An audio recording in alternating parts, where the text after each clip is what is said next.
یو محترم ورور دا پوښتنه کړې ده نوکان او بیشتان پټول ضروري دي او که سوځل هم جایز دي؟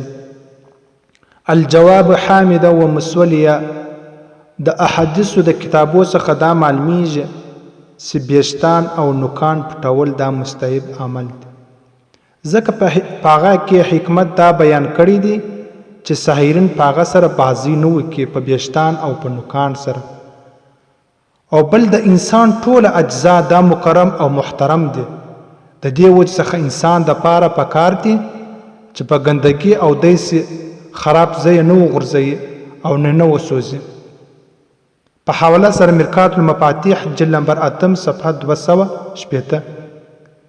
قال العلامه الملا الکاری رحمه الله تعالى اذا كلم اظافره او جزء شعره ينبغي ان يدفن قلامته فان رمى به فلا باس وان القاه في الكنيب او مغتسل يكره.